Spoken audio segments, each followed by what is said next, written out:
Hey fellow card collectors, welcome back to 1 Cent Sports Cards YouTube channel. Thank you for watching. Today I'm very excited to be bringing you another set review from the 2020 card season. On the hot seat today, we've got 2020 Topps Archives Baseball. Topps Archives Baseball offers a little bit of something for everyone. You've got rookies, you've got retired greats, you've got inserts, parallels, and you've even got an ode to a great movie from 1989. So let's put Topps Archives on the hot seat and see what it has to offer this year.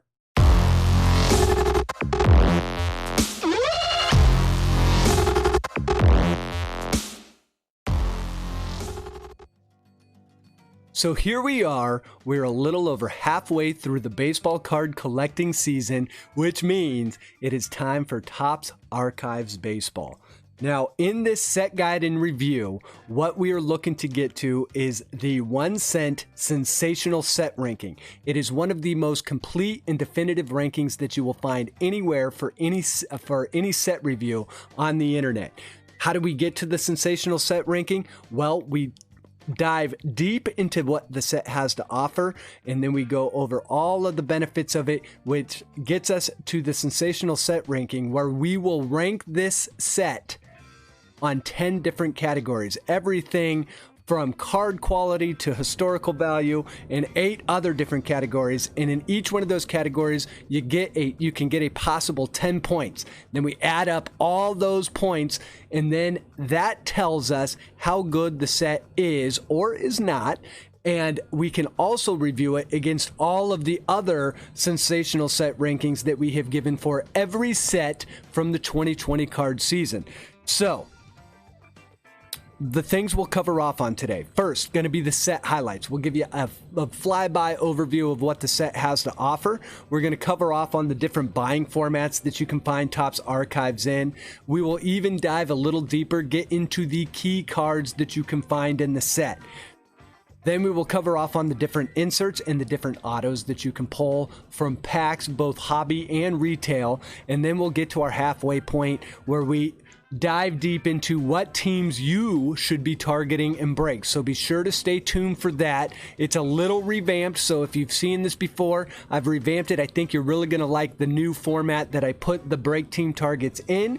And then after that, we'll cover off on who should be collecting archives, who should not be. Well, I'll give you my personal opinions on what I think the set positives are and the negatives, and that brings us to the 1 Cent Sensational Set Rating, where we will figure out how good Topps Archives is.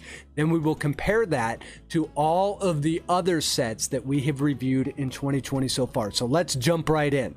First, the set highlights. The one thing you need to know about Topps Archives, it is a nostalgic dive into past Topps baseball card designs. Topps Archives is in its 11th year of production. It's been running since 2012, but it did have a couple years way back in 2001 and 2002. It is a 300 card set that features card designs from 1955 Topps, 1974 Topps, and 2002 Topps. In the set, you will also find a 1955 mini parallel set, which mimics the cards from the 1955 standard base set, and you will also find a full body image variation subset of the 1955 design, and each one of those subsets has 100 cards as well. Then for the inserts, one neat thing about the inserts, they are all new. There are no repeats from last year. So they're all new inserts for 2020, and they feature all sorts of different designs from Topps past, from 1960, 64, 76, 1989, and 1990. The set does feature a solid mix of rookies, stars, and retired greats. You're not going to find prospects in here, but you will find everything else.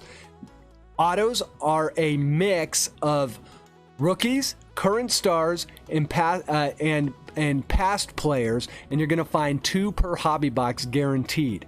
The rainbow parallel, not very huge for Topps Archives. That's not really the focus of the set, but there is enough to keep you interested there. It's a 5-color rainbow for the base set.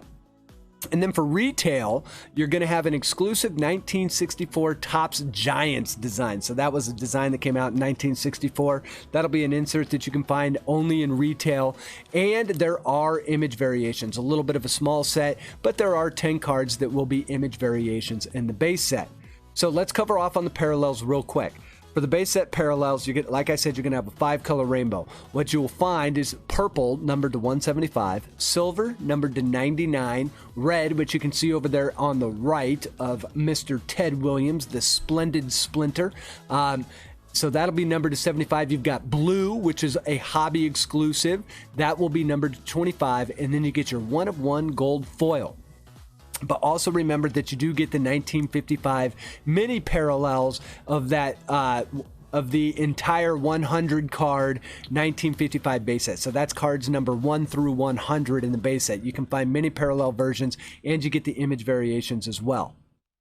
So for Topps Archives, the buying format is hobby and retail. We'll cover off on hobby first. First, you can get a case. A case is going to have 10 hobby boxes in it.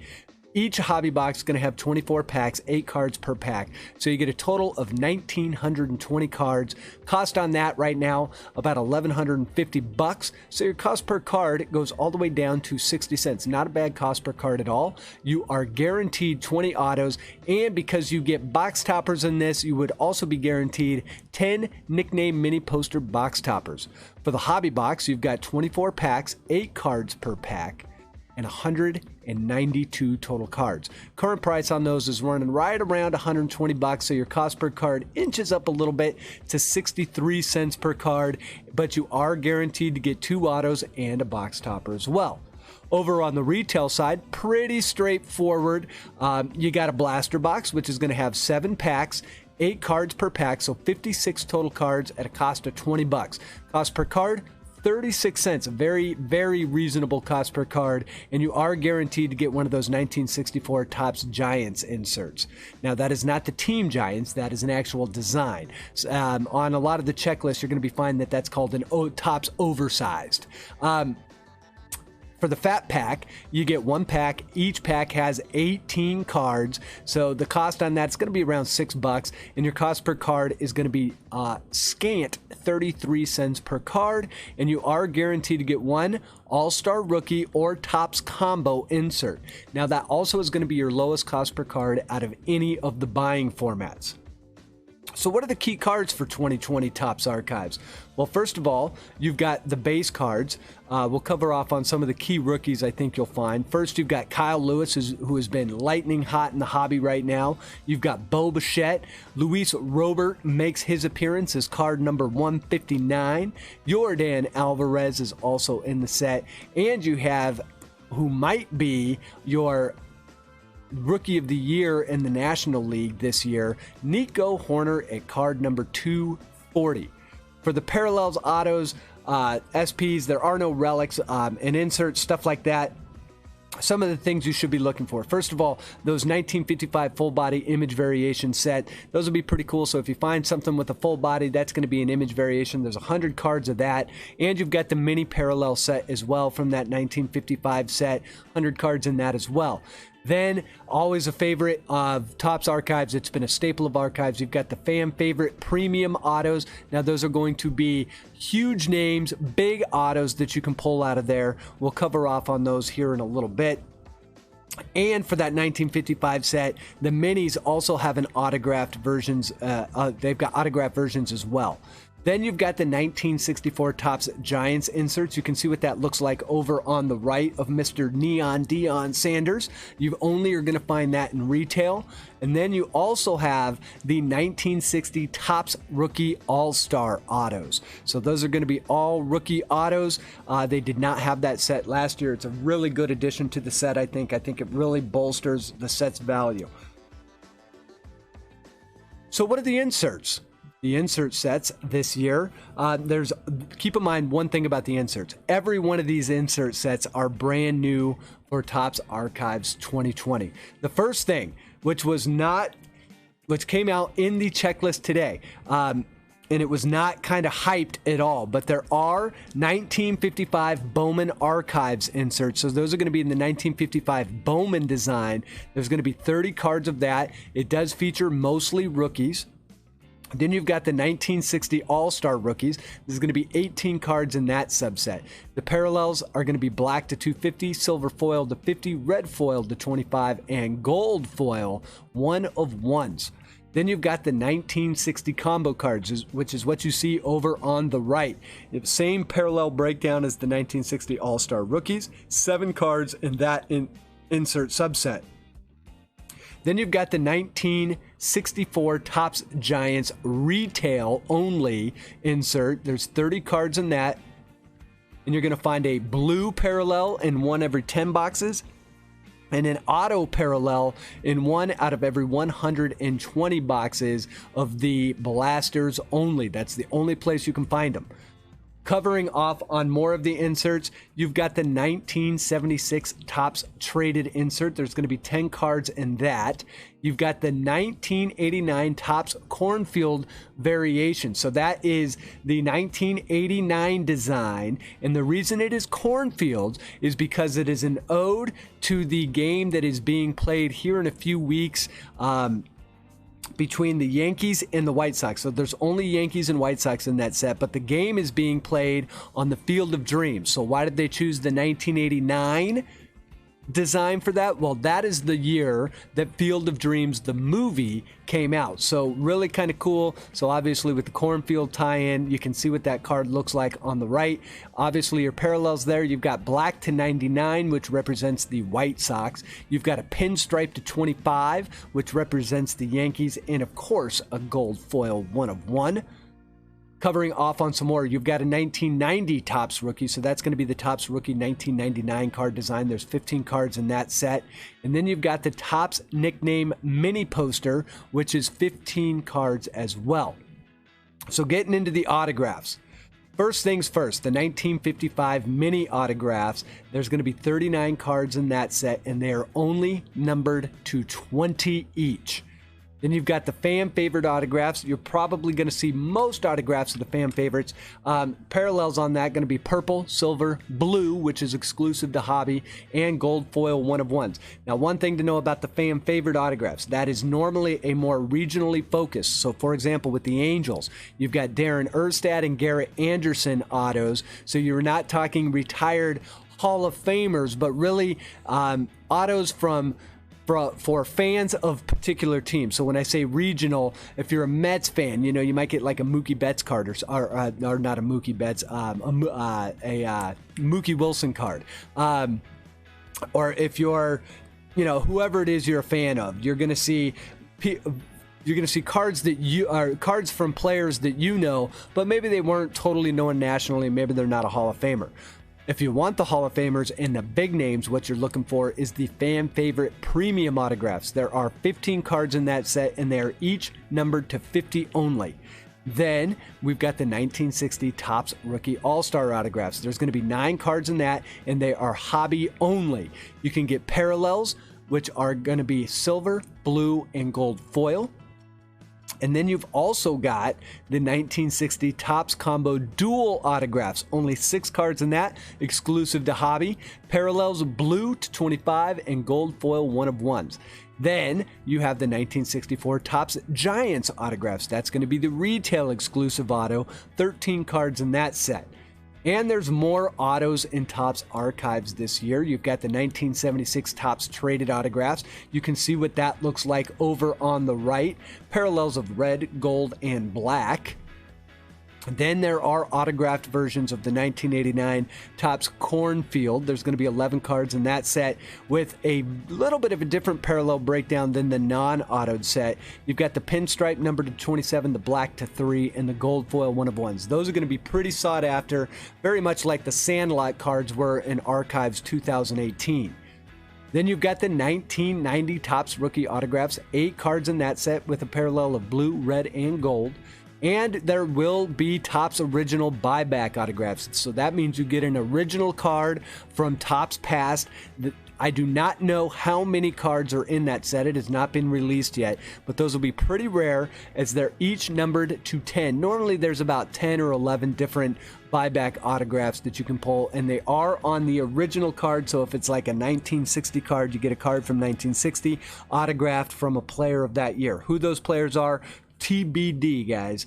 Finally, we have the Topps nickname mini poster autographs. That is the box topper that you're going to find in the hobby format. There are 5 cards, all autoed, that you can find in that. So the box topper does have an outside chance of being autographed as well.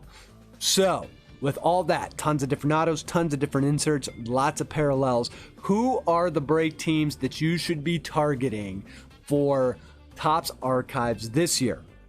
Now, like I said, I've got a little bit of a different format. So I'm going to pick what I think the best team is, and I think it's a runaway this year. The New York Yankees, because of the heralded Yankees history. You've got a lot of different Yankee cards in here. You've got 18 different base cards, 25 different inserts you can pull, and they have an astounding 20 different autos you can pull. So the Yankees are going to be the most expensive team. If you pull them in a random break, hold on to them. The Yankees are, unless you're really searching for someone else, there is no reason to be trading the Yankees. They have far and away the most cards in this set, and they have a ton of different autos, tons of different inserts. If you're looking for rookie cards, the team with the most rookie cards is going to be the Oakland Athletics. They've got 14 base cards overall, and 5 of them are rookie cards.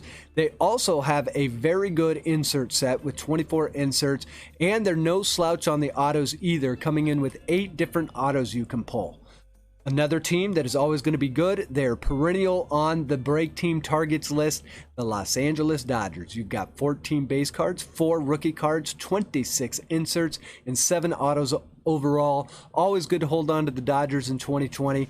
Very good teams, very good team to get in a break. And if you're buying in on something that isn't random, probably going to cost you a pretty penny, but you'll probably be getting the value for what you're buying into.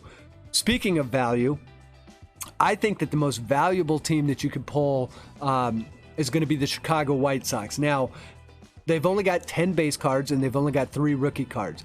They don't have as many inserts. There's only 14 inserts, but they do have 11 autos, and Mr. Luis Robert is in there. He's probably already locked up the AL Rookie of the Year. His cards are skyrocketing in value. You can get some autos of him. You can get his rookie card. There's a couple inserts of him as well. So I think the most value is going to be the Chicago White Sox. Got a couple sleepers for you guys too. One, the Chicago Cubs. Keep in mind, the Chicago Cubs have a very storied history. They've got 17 different base cards, almost as many as the Yankees.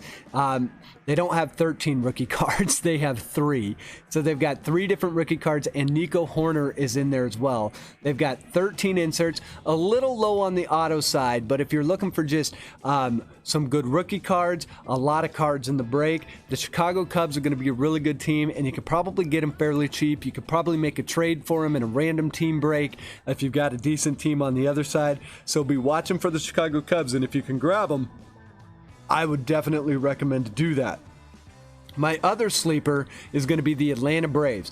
Now, the Atlanta Braves only have 11 base cards, and not one of them is a rookie card. They only have 8 inserts. However, when you get into the autos, they have 11 different autos. So if you were buying into like a case break or something like that, the Braves have a surprising amount of autos based upon the fact that they don't have a lot of cards in the base set. So if you're chasing autos and you don't have the top dollar to spend on the Yankees, go for the Braves. The Braves have a lot of different good autos in there, a lot of retired stars. Definitely don't sleep on the Braves. So, Topps Archives, that's what it is. Who should be collecting this? First and foremost, nostalgic traditionalist. This is a nostalgic set. It's fun. It's a little bit quirky. It's got a great variety of throwback card designs from every decade since the 1950s. I also think that set collectors, you've got a 300 card set. It's a robust set. You've got all sorts of different players from Babe Ruth to Mike Trout. wide variety of players. Really fun set to have. So definitely set collectors be looking at this. And then auto collectors, you get mostly on-card autos at a cost of about $60 per auto in the hobby format. That's not bad. And I do expect archives to come down in price over the course of the next few months. So the autos will be even cheaper here, maybe 2 months from now. But keep in mind with the autos, that some of them are not going to be tons and tons of money. But if you like collecting autos, definitely a set you should be looking into. And then retail shoppers. Demand for this set is going to be a little bit lower than some of the other sets that have come out for 2020, so it should actually be available on shelves, and they do have some retail exclusives. You can pull autos in those as well, so don't pass on it if you see it sitting on the shelves at your Target or your Walmart or any other stores that you shop at. The other people who should be collecting this, Hall of Fame and retired player collectors. There's plenty of stars from generations gone by. Like I said, there's Babe Ruth in there. You're going to see a lot of names from retired greats. Some of the autos you can pull out of there are going to be from very good players over the past 50 years in baseball. And then I also think young collectors. This is a great set for kids or people that are newer to the hobby. Or learning about the game of baseball. It really dives into the history of baseball. It dives into the history of Topps baseball cards. It is a really fun set for that, really educational on the sports side and for the hobby side. If you are new to the hobby, this is definitely a set you should look at because you learn a lot about Topps' past. You learn a lot about the sport of baseball and who was great and why. Not just who's great today, but who was great in the 80s, who was great in the 90s, the 70s, the 60s. So a lot to learn there. So this is a set that if you're new to the hobby, new to the sport, definitely Topps Archives is one of the best sets to collect. But there are reasons and people who should not be collecting.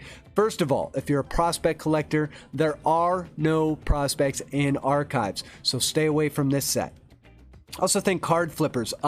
These cards are really not designed for flipping. They're not Bowman cards. They're not really high-end cards. They're meant for hobbyists, and although they hold a little bit of value, it traditionally does not command the top dollar that the flagship set is going to command, that some of your premium sets are going to command. It is for hobbyists. It is for enthusiasts. It's for nostalgic collectors.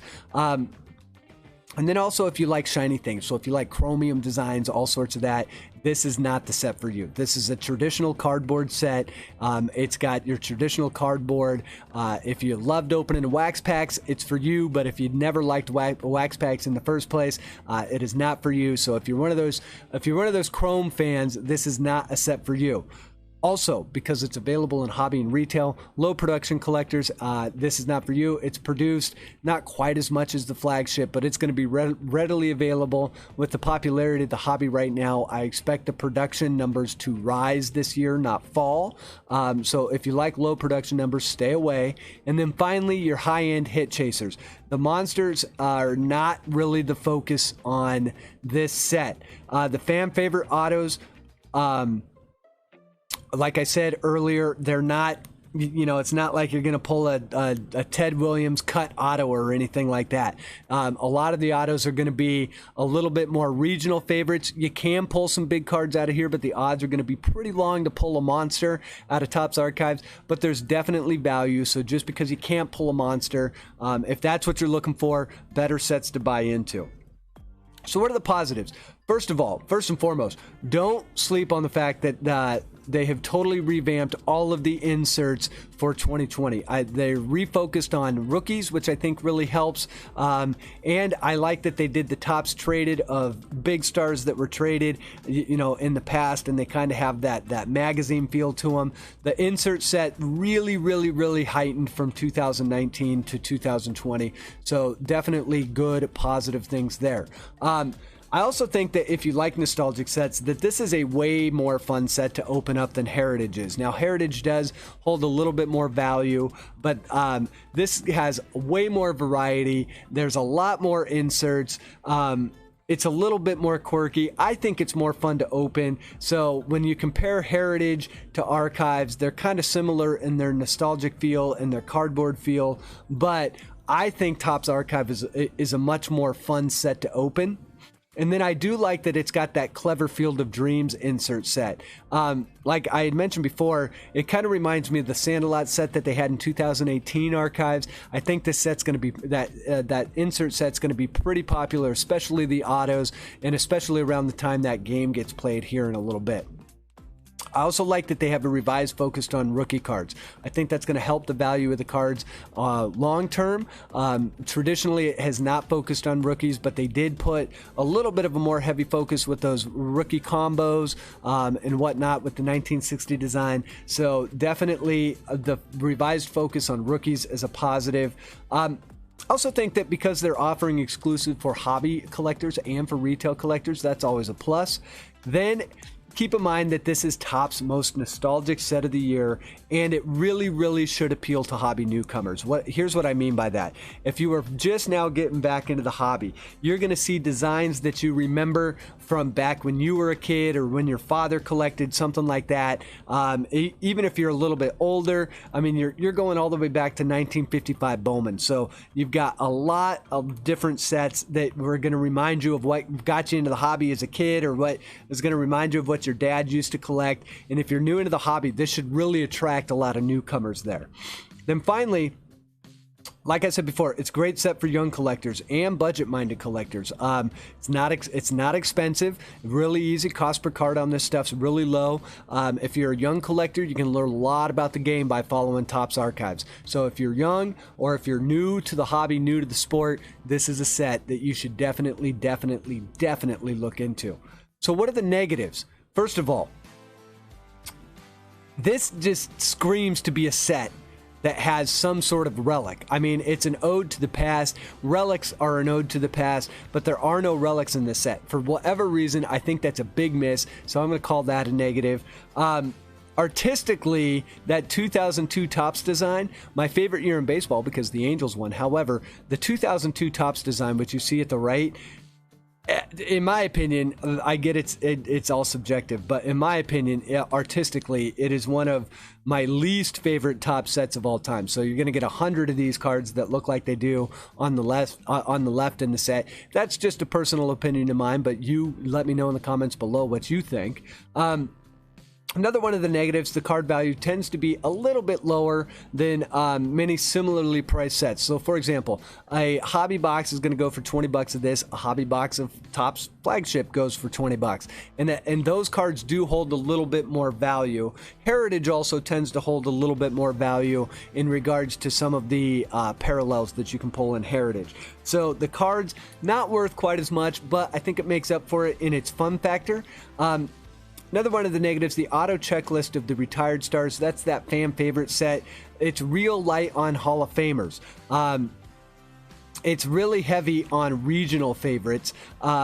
So like I said before, you're going to get some names that you may know if you're a fan of that team. But if you get an auto from a team that you don't really follow, you're probably going to ask yourself, like, hey, who's that player, if you don't know the sport really well. The player is probably a really good player, but may not be a Hall of Famer, so keep that in mind.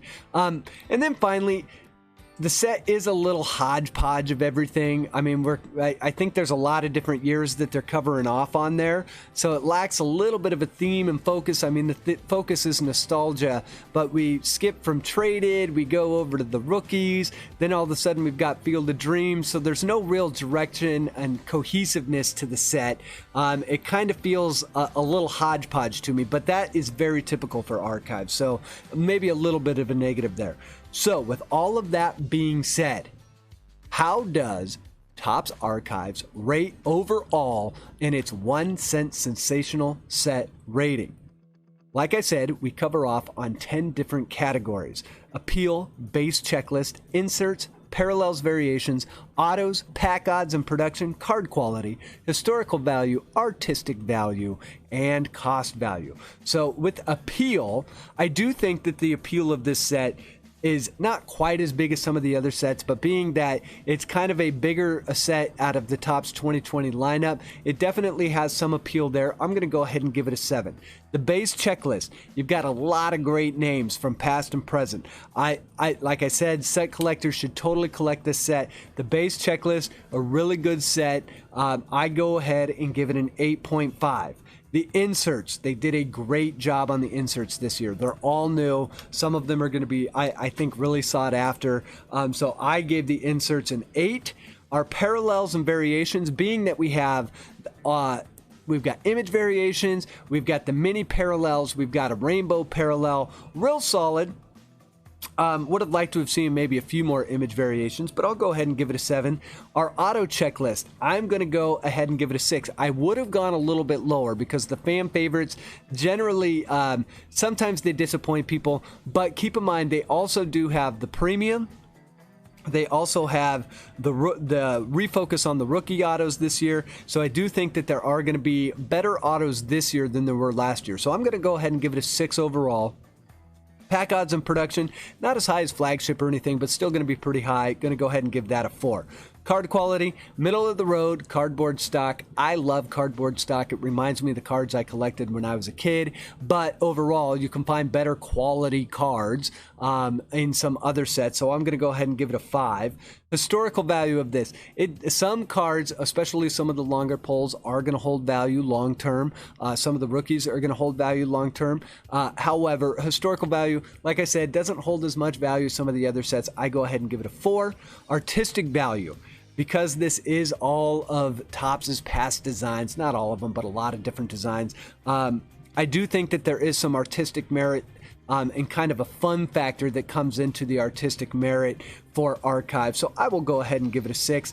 And overall, the cost value, I'm going to give it a 6 as well. Would have liked to have gone a little bit higher, but I think being that you can get some of these other sets that are similarly priced in blaster boxes and whatnot, the cost value on this, not bad, but not great either. So I go ahead and give it a 6. So here's how we get to the 1 cent sensational set ranking. We're going to add up all of those scores, and then it will be based on a 1 to 5 star rating. So if it scores, 0 to 24, you get 1 star. Terrible set. You wouldn't want to buy that. But if it's a great, awesome set, it'll get an 85 to 100. That would be a 5-star set. That would be a stop everything you're doing. Go out and buy as much of this as you possibly can. Now, we have yet to have any set get a 5-star rating in 2020. 3-star set, 4-star sets, both are really good ratings based upon this system. 3-star set is going to be one of those sets that you should look into. Or maybe pass, depending on what your personal preference and collecting habits are. 4-star set, probably going to be one of those sets you want to look into, even if you don't like everything about it. But overall, it's a pretty good set. So, where does Topps Archives land on the 1 cent sensational set rating?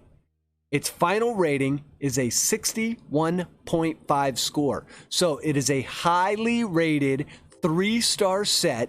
So, my overall feel on this is it is a very fun set. I think the autos are improved. I think the focus on the inserts is a fantastic improvement over 2019.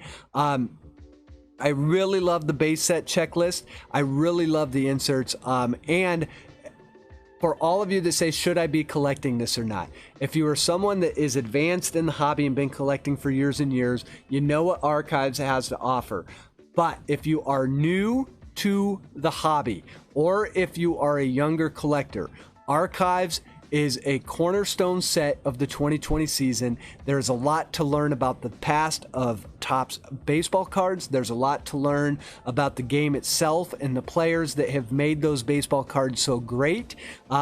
There are a lot of rookies in this set. It is a inexpensive buy-in. This is definitely a set for that type of buyer. It's designed more for newcomers, and it is a set that I would strongly recommend for any of you that are just now getting back into the hobby or have just been back into the hobby for the last year or two. So where does Topps Archives land on between all of the sets that we have ranked? I believe we have ranked, I want to say it's like 36, 37 sets now in the 2020 card season. So where does Topps Archives land? Well, it is not in the top 10. Bowman Baseball still ruling supreme with a sensational set ranking of 82. Topps Archives will be our 20th ranked set of 2020 so far with a score of 61.5. You can see the top 10 there. Top Sterling coming in at a 68. Topps Archives is ranking right alongside the Topps Series 2 flagship set. The reason it's not ranked higher, look, the card value a little bit lower. The auto checklist is not just star-studded or prospect-studded, so it's a little bit of a different flavor. So it's one of the hardest sets to rank out of the 2020 season, because if you like retired stuff, if you like the nostalgic stuff, this should rank much higher on your scale. If you like the prospects and you're only chasing autos because you want to flip and do all of that and be onto the flipping side of the hobby, then this set maybe even ranks a little bit lower for you. But I think for the average everyday hobbyist, guys, this is really a set for you guys. It's a fun set to open. So that wraps up my 1 cent sensational set ranking, set guide, and review for Topps 2020 Archives. Please be sure to throw over to first, hit that like button if you like these set reviews. If you have not subscribed already, please do so as we review all sorts of sets. And we also do card flipping advice. We do live breaks. You can join my Patreon channel and get into those live breaks and be the first to know about them. So definitely subscribe, hit that notification bell for me. And until next time, I hope you are having fantastic luck on your personal pack rips. I hope you have great luck ripping some archives, and be good to your family, be good to your friends, be good to your neighbors. And until next time, guys, take care. Thanks for watching.